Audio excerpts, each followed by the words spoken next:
ابھی نچکاری ہونے جا رہی ہے ZTPL کی۔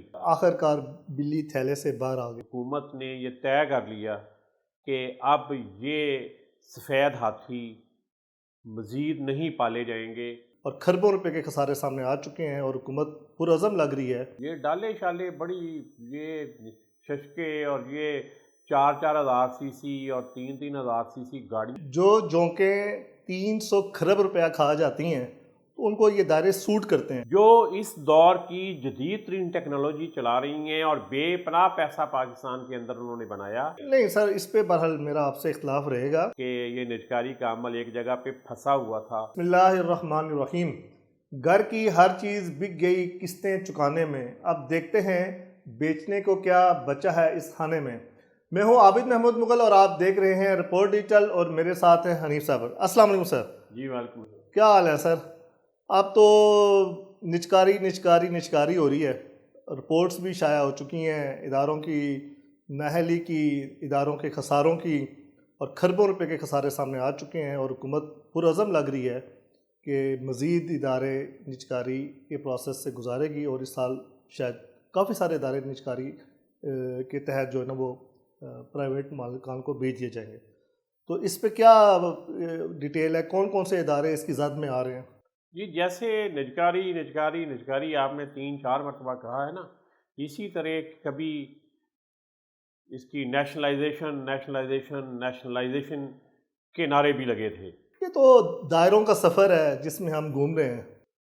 نہیں تو دائرے جو ہیں، دائروں کو ذرا لمبا اور بڑا اور چوڑا بھی کرنا چاہیے۔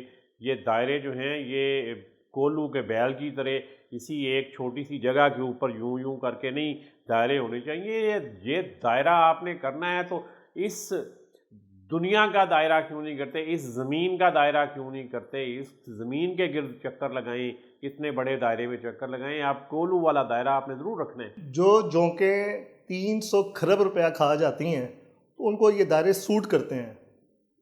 تو پھر سوٹ کرتے ہیں تو چلیں، دیر آید درست آید، لیکن چاہے IMF کے دباؤ سے، چاہے سیلف ریئلائزیشن سے، چاہے کسی بھی طرح سے، یہ بات تو اب ہے کہ حکومت نے یہ طے کر لیا کہ اب یہ سفید ہاتھی مزید نہیں پالے جائیں گے۔ میں سفید ہاتھی سے مراد لے رہا ہوں سرکاری اداروں کی، کسی اور کی نہیں، اور یہ نہیں پالے جائیں گے اور یہ نجی شعبے کے حوالے کیے جائیں گے۔ میں اس کے حق میں ہوں، کیونکہ میں تو اس بات پہ یقین رکھتا ہوں کہ یہ سرکاری افسران کا نہ کام ہے، نہ مزاج ہے، نہ ان کی ٹریننگ ہے، نہ ان کی کوئی اہلیت ہے کہ وہ سرکاری اداروں کو اور یہ کمرشل اداروں کو چلائیں، وہ نہیں چلا سکتے۔ تو یہ ڈالے ششکے کدھر جائیں گے؟ کوئی ایسی بات نہیں، ان کے پاس اور بہت کچھ ہے۔ یہ ڈالے شالے بڑی یہ ششکے اور یہ 4-4 ہزار سی سی اور 3-3 ہزار سی سی گاڑیاں کوئی مسئلہ نہیں، یہ گاڑیاں چلتی رہیں گی اسی طرح۔ یہ ان اداروں کے دم سے ہیں، جب نہیں رہیں گی تو کوئی نئے ادارے، نئی چیزیں، نئے بجٹ، نئی چیزیں وجود میں آئیں گی۔ گلشن کا کاروبار چلتا رہے گا۔ یہ کاروبار چلتا رہے گا۔ اب معاملہ ہے نجکاری کا کہ گورنمنٹ یہ طے کر چکی کہ اس سال میں کوئی 20-25 اداروں کی نجکاری ہونی ہے۔ پہلا مرحلہ جو چل رہا ہے اس میں یہ نجکاری ہونی ہے۔ طویل عرصے سے لوگ دیکھ رہے تھے، آپ بھی دیکھتے رہے، میں بھی دیکھتا رہا کہ یہ نجکاری کا عمل ایک جگہ پہ پھنسا ہوا تھا، لیکن بہرحال 2 اداروں کی نجکاری کرنے میں یہ حکومت کامیاب رہی ہے۔ انہوں نے PIA بیچی، اس پہ آپ یہ نہ کہیے گا کہ کیسے بیچی۔ PIA اب تو بیچ دی گئی ہے۔ PIA کی نجکاری ہوئی ہے۔ یہ خوش آئند ہے کہ یہ جو اتنا پیسہ 70-75 ارب روپیہ ہر سال کا نقصان تھا، کم از کم اب یہ نقصان ہر سال نہیں دینا پڑے گا۔ اور دیکھیے گا جنہوں نے خریدی ہے، یہی 70-75 ارب کے نقصان میں جاتی ہوئی ایک کمپنی اگر 2026 کے اینڈ نہیں تو 2027 کے اینڈ تک دیکھ لیجئے گا اس کی بیلنس شیٹ کے یہ کتنے پروفٹ میں جاتی ہے۔ نہیں سر، اس پہ بہرحال میرا آپ سے اختلاف رہے گا۔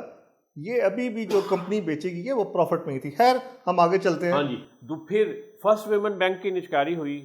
بینک پاکستان کے اندر انتہائی منافع بخش کا بزنس ہے. جو ٹاپ کے بزنس مین ہیں، ٹاپ کا مطلب ٹاپ کے بزنس مین، وہ بینکنگ سیکٹر کے اندر ہیں، وہ فیملیز بینکنگ سیکٹر کے اندر ہیں. موبائل فون کمپنیاں آپ دیکھیں جو اس دور کی جدید ترین ٹیکنالوجی چلا رہی ہیں اور بے پناہ پیسہ پاکستان کے اندر انہوں نے بنایا، ان میں سے 3 کمپنیاں موبیلنک، ٹیلی نار اور یو فون، یہ بینکنگ سیکٹر میں آئیں، پیسہ بنا رہی ہیں. تمام پرائیویٹ سیکٹر کے چھوٹے چھوٹے بینک بھی جن کی 50-100 برانچیں ہیں وہ بھی پیسہ پروفٹ کما رہی ہیں. لیکن فرسٹ ویمن بینک کیونکہ سرکار کا بینک تھا اس لیے وہ مسلسل نقصان میں جا رہا تھا، اس لیے اس کو فروخت کر دیا گیا اور اب اس کو پرائیویٹ سیکٹر چلا رہا ہے. اور آنے والے سال میں 2 سال میں آپ اس کی بیلنس شیٹ بھی چیک کر لیجئے گا، یہ ایک مہر ثبت ہوگی اس بات پہ کہ سرکار کمرشل ادارے نہیں چلا سکتی. بہرحال یہ تو ایک بحث طلب معاملہ ہے، کیونکہ جو مراد لیتے ہیں اگر ان کے اوپر چیک اینڈ بیلنس نہیں ہے تو پھر رزلٹ تو یہی آئیں گے. بہرحال اس سے اگلا اور کون سے ادارے جو ہیں اگلا مرحلے سے پہلے میں آپ کو ایک چیز اور بتاتا ہوں کہ یہ 2-3 ادارے جو پہلے نجکاری کی لسٹ میں تھے ان کی نجکاری کے بجائے ان کو بند کیا گیا ہے. مثلا یوٹیلٹی سٹورز نجکاری کی لسٹ میں تھی، اس کی نجکاری کو ختم کر کے اس کو بند کر دیا گیا. پی ڈبلیو ڈی سرکار کا ادارہ سرکاری بلڈنگز کی تعمیر و مرمت کا ذمہ دار تھا، اس کو بند کر دیا گیا. اور ابھی پاسکو بند ہونے جا رہی ہے. اچھا، پاسکو بھی بند ہو جائے؟ یہاں عابد صاحب جس بندے کی ایک دکان ہوتی ہے نا وہ 5 سال میں دوسری دکان کھڑی کر لیتا ہے. یہاں 10-12 سال پہلے جن کا ایک کیش اینڈ کیری تھا وہ اب 25-30 50 کیش اینڈ کیری تک چلے گئے ہیں. لیکن یہ یوٹیلٹی سٹورز اپنے ہزاروں سٹورز کے نیٹ ورک کے ساتھ مسلسل نقصان میں جا رہی تھی. لیکن ان کے ملازمین کا یہ پوائنٹ آف ویو ہے کہ ہمارا ادارہ پروفٹ میں تھا، لیکن جو دوسرے اخراجات تھے سرکار کی سبسڈیز اور دوسری معاملات جس کی وجہ سے ہمارا خسارہ آ رہا تھا. خیر، ابھی اداروں کی جو فہرست ہے ان میں یہ جو ادارے آپ بتا رہے ہیں، یہ جو 25-26 ادارے یہ فروخت کرنے جا رہے ہیں، ان کے ملازمین کا کیا بنے گا؟ سب سے پہلے یوٹیلٹی سٹور پہ نہیں سر، آپ نے ایک بات کی، میں بتاتا ہوں. ملازمین کا یہ کہنا بہت اچھا بڑا وہ لگتا ہے کہ جی نہیں ادارہ تو پروفٹ میں جا رہا تھا. بھئی یہ نہیں دیکھا جاتا کہ آپ کی دیہڑی قسط کتنی لگی ہے یا کتنی نہیں لگی. الٹیمیٹلی دکاندار بھی مہینے کے بعد 6 مہینے کے بعد سال کے بعد حساب کرتا ہے کہ اس میں اس کو کیا بچا، کیا اس نے لگایا اور کیا کمایا. ہم دیکھیں گے بیلنس شیٹ کو، ہم دیکھیں گے سال کے بعد اس کے اکاؤنٹس کو. اگر سال کے بعد اس یوٹیلٹی سٹورز نے اربوں روپے کا نقصان کیا تو پھر ملازمین کا یہ کہنا کس جگہ پہ ہے کہ جی ادارہ پروفٹ میں جا رہا تھا. یہ مسئلہ وہی ہے کہ یہ سرکار کے ملازم تھے، گریڈوں کے اندر قید، اپنی تنخواہوں کا حساب رکھنے والے، جو سارا دن دفتروں میں بیٹھ کے اپنی پروموشنز کا اور اپنی مراد کا رونا روتے رہتے ہیں اور دیکھتے ہیں کہ ان کو کیا مل رہا ہے کیا نہیں مل رہا. 3 مہینے بجٹ آنے سے پہلے اور 3 مہینے بجٹ آنے کے بعد، یہ 6 مہینے تو صرف کیلکولیشنز میں ہی گزرتے ہیں سرکاری اداروں میں کہ لوگ یہ دیکھتے ہیں اچھا جی ہمیں کیا مل رہا ہے، ہمیں کیا مل رہا ہے، ہماری تنخواہ بڑھ رہی ہے کہ نہیں بڑھ رہی، پینشن بڑھ رہی ہے کہ نہیں بڑھ رہی، یہ ہمیں مل رہا ہے الاؤنس یا نہیں مل رہا. اور اس کے بعد جب نہیں ملتا یا کم ملتا ہے تو پھر اگلے 3 مہینے اس کے حسابات اور اس کے رولوں میں گزر جاتے ہیں. پر یوٹیلٹی سٹور کے ملازمین کا یہ بھی کہنا ہے کہ ہماری بلڈنگز بڑی پرائم لوکیشنز پہ ہیں، کمرشل لوکیشن کی بڑی کمرشل ویلیو بہت اچھی ہے، تو شاید یہ بھی ایک ریزن بنی ہے. لیکن بہرحال ہم چونکہ اس ٹاپک سے ہٹ رہے ہیں تو ہم ٹاپک پہ ہی آتے ہیں کہ نجکاری کے ابھی جو آپ کے ادارے ہیں مین کون سے ادارے بھی ان 2 کے علاوہ جو آپ نے ایک فرسٹ پیمنٹ بینک کا ہے اور ایک پاسکو کا کہا ہے؟ جی پاسکو بند ہونے جا رہا ہے. یہ طے ہو گیا. ابھی نجکاری ہونے جا رہی ہے ZTBL کی، زرعی ترقیاتی بینک کی. یہ بھی خسارے میں آپ اس کو، جی یہ بھی خسارے میں ہے. سرکار کے بینک خسارے میں ہی جائیں گے. PIA اور یوٹیلٹی سٹورز کے بعد ZTBL تیسرا بڑا ادارہ ہے جو پرائیویٹائزیشن میں جا رہا ہے. اس کے 5000 سے زیادہ ملازمین ہیں. اسلام آباد کے ہیڈ آفس کے علاوہ 31 ریجنل آفس ہیں پورے ملک میں، اور اس کی ایک ذیلی کمپنی بھی ہے، کسان سپورٹ سروسز پرائیویٹ لمیٹڈ. اور اس سپورٹ سروسز کمپنی کے 3000 سے زیادہ ملازم ہیں. مجموعی طور پہ یہ کہا جا رہا ہے کہ اس کے تمام ملازمین کی تعداد 9 اور 10 ہزار کے درمیان ہے. کافی بڑی تعداد. یہ کافی بڑی تعداد ہے، اور یہ ایک ایسا بینک ہے جو چھوٹے ذمہ کے لیے کافی فائدہ مند تھا کہ ان کو آسانی سے قرضہ مل جاتا تھا. اب دیکھیں یہ کیونکہ اس کے قرضے فصلوں کے حساب سے ہوتے تھے کہ 6 مہینے کی فصل ہے، 5 مہینے کی فصل ہے، سال کی فصل ہے، اس کے حساب سے ہوتے تھے. پھر ان کو یہ ٹریکٹر اور دیگر ایکوپمنٹ خریدنے کے لیے بھی یہ قرضے مل جاتے تھے. ابھی دیکھتے ہیں کہ جب یہ پرائیویٹ سیکٹر میں جائے گا تو پھر ان بیچارے چھوٹے کاشتکاروں اور زمینداروں کا کیا بنے گا. اچھا، اس کے علاوہ ہاؤس بلڈنگ فنانس کارپوریشن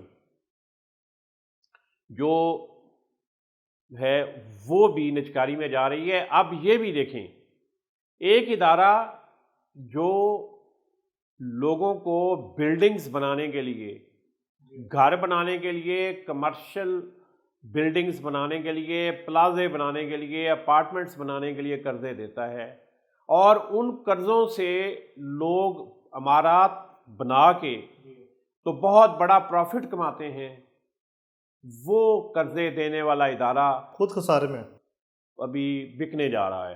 جی خسارے میں ہے یہ. جی بکنے جا رہا ہے. بکنے کا مطلب تو یہی ہے نا. اس کے بعد state life insurance corporation of Pakistan جو ہے یہ بھی اسی لسٹ میں شامل ہے، اور یہ بھی پرائیویٹائز ہونے جا رہی ہے. اسٹیٹ لائف تو ہمیشہ پروفیٹیبل رہی ہے، یہ کہاں سے ساری فہرست میں آ گئی ہے؟ پتہ نہیں پروفٹ میں ہے یا لاس میں ہے. رپورٹ موجود ہے، آپ رپورٹ کو دیکھ لیں. بہرحال یہ میں تو ایک پرسیپشن کی بات کر رہا ہونے جا رہی ہے. میں تو ایک پرسیپشن کی بات کر رہا ہوں. پرسیپشن جو بھی ہے یہ اس کی پرائیویٹائزیشن ہونے جا رہی ہے. اور پاکستان ری انشورنس کمپنی ہے ایک، وہ بھی پرائیویٹائز ہونے جا رہی ہے. اس کے بعد بجلی کا شعبہ آئے گا. تمام الیکٹرک سپلائی کمپنیاں جو ہیں، تقسیم کار کمپنیاں جو ملک سے میں بننے والی جو بجلی ہے IPP سے لے کے وہ لے کے تو گھروں تک پہنچاتی ہیں، ڈسٹریبیوشن کمپنیاں جو بھی ہیں، جی وہ کمپنیاں. اس میں جو 3 ٹاپ پہ ہیں، جو پرائرٹی پہ ہیں، اسلام آباد الیکٹرک سپلائی کمپنی، فیصل آباد الیکٹرک سپلائی کمپنی اور گجرانوالہ الیکٹرک سپلائی کمپنی، یہ پرائرٹی لسٹ میں شامل ہیں. یہ پہلے نیلام یہ نجکاری ہوگی، ان کی نیلامی ہی ہوگی نا. میں پہلے مجھے فیل ہوا تھا شاید میں غلط لفظ بولنے لگا ہوں، لیکن پھر یہ ہے کہ وہ عمل کیونکہ نیلامی کے ذریعے ہی ہوتا ہے تو یہ اس کی نجکاری ہوگی. اس کے بعد Lahore electric supply company, Multan electric supply company, Hyderabad electric supply company, Sukkur electric supply company, Peshawar electric supply company, Hazara electric supply company سمیت یہ ساری بھی ابھی نجی شعبے کے پاس جا رہی ہیں. یہ بجلی کی کمپنیوں کی نجکاری سے شاید کچھ بجلی کے ریٹس پہ فرق پڑے، ہم تو دعا ہی کر سکتے ہیں. پاکستان انجینئرنگ کمپنی جو ہے اس کی بھی نجکاری ہونے جا رہی ہے. پوسٹل لائف کی نجکاری بھی ہونے جا رہی ہے. اور ایک آخری نام، مجھے لگتا ہے کوئی آپ نے خزانہ چھپا کے رکھا ہوا. جی نیو یارک میں PIA کا جو روز ویلٹ ہوٹل تھا وہ بھی نیلام ہونے جا رہا ہے. آخر بلی تھیلے سے باہر آ گئی. جی وہ نیلام ہونا ہی ہونا ہے. وہ مسئلہ اس کی نجکاری ہونی ہے، یہ طے ہے. دنیا میں جو ہر چیز پروفیٹیبل ہے وہ پاکستان میں خسارے میں ہے. وہ صرف اسی وجہ سے میں بار بار یہ کہہ رہا ہوں کہ سرکار کا سسٹم پاکستان کے اندر جس طرح کا ہے وہ پرافٹ کمانے کے قابل نہیں ہے. ہمارے ہی بہت قریبی جو برادرانہ تعلقات والے ملک ہیں UAE اور سعودی عرب، ان کی حکومتیں بزنس کر رہی ہیں، ان کے سرکاری ادارے بزنس کر رہے ہیں، ان کے حکمران بزنس کر رہے ہیں، وہ سارے پروفٹ میں جا رہے ہیں، ہم لاس میں جا رہے ہیں۔ جی ناظرین، سب کچھ ہی بیچنے کی یہاں چل پڑی ہے ریت، لگتا ہے اب ہوا بھی نجکاری میں جائے گی۔ نجکاری بذات خود کوئی بری چیز نہیں، برطانیہ سے لے کر دبئی تک سب نے سرکاری اداروں کو پرائیویٹ کر کے ہی ترقی حاصل کی ہے، لیکن مسئلہ نیت اور طریقہ کار کا ہے۔ اگر حکومت یہ عمل 100% شفافیت، اوپن بڈنگ اور میرٹ پر کریں تو پاکستان کے لیے گیم چینجر ثابت ہو سکتا ہے۔ اجازت دیجیے گا، دیکھتے رہیے رپورٹ ڈیجیٹل، چینل کو لائک سبسکرائب کریں۔ پاکستان زندہ باد۔